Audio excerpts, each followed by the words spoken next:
Será que existe somente um método eficaz para alfabetizar?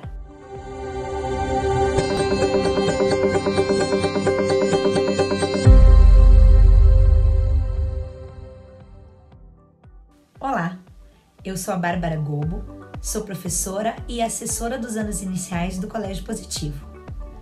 Estou aqui hoje para responder uma pergunta sobre alfabetização. Será que existe somente um método eficaz para alfabetizar? Compreendemos a alfabetização como um processo cognitivo no qual o objeto do conhecimento é a língua escrita. Para ser capaz de ler e escrever, a criança precisa aprender as relações entre os fonemas e os grafemas. Parece óbvio dizer que escrevemos registrando o som de cada uma das letras. Porém, para a criança que ainda não se apropriou desse complexo sistema de decifração de códigos, isso não é tão simples. Num primeiro momento, é necessário que a criança compreenda que cada letra representa um som e que juntos esses sons formam outros sons, podendo assim representar os sons da fala humana. Nesse processo, a criança começa a perceber que escrevemos os sons que se referem ao nome de um determinado objeto, por exemplo. Diferente de quando em seus primeiros registros gráficos pictóricos, ela registra exatamente o objeto.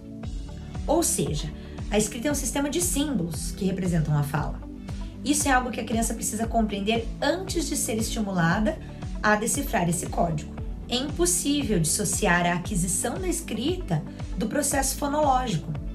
Toda essa explicação recai sobre a proposta presente no método fônico da alfabetização, em que a criança é estimulada a compreender exatamente o som que cada letra faz.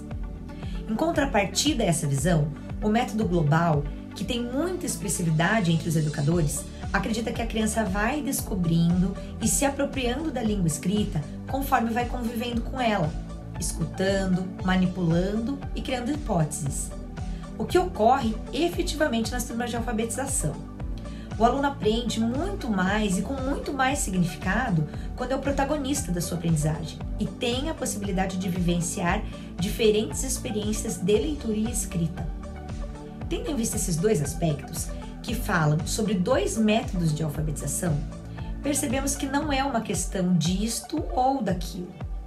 Não há como reduzir a complexidade desse processo a somente um dos métodos. Muitos professores, ao responderem à pergunta sobre qual método de alfabetização utilizam, dizem que misturam vários métodos. E a verdade é que para uma alfabetização efetiva, com ênfase no letramento, cada método tem a sua contribuição a dar. Porém, em qualquer proposta pedagógica em que a aprendizagem efetiva e significativa seja o objetivo final, deve-se entender que ensinar os sons das letras de forma explícita é necessário. Ao mesmo tempo, o convívio com materiais escritos de todos os gêneros e as diversas experiências acerca do universo letrado também são fundamentais para que a criança compreenda o sentido de aprender a escrever e encante-se com essa possibilidade. Ou seja, métodos de alfabetização foram sendo criados e estudados, aprofundados e pesquisados durante décadas. E hoje, num mundo globalizado, onde compreender o sentido do que se lê, fazendo inferências e construindo significados, é o grande objetivo da alfabetização, o que deve reger a prática dos educadores, pais e de todos os envolvidos nesse contexto é uma série de ações efetivas que compreendam esse processo como um todo, que envolve aspectos psicológicos, cognitivos, fonológicos, psicolinguísticos, sociais e de raciocínio. O mais importante é propiciar um ambiente saudável e de estímulos positivos, para que a criança se sinta segura e confiante. E a base para o sucesso de todo esse processo é o amor, a compreensão e o afeto.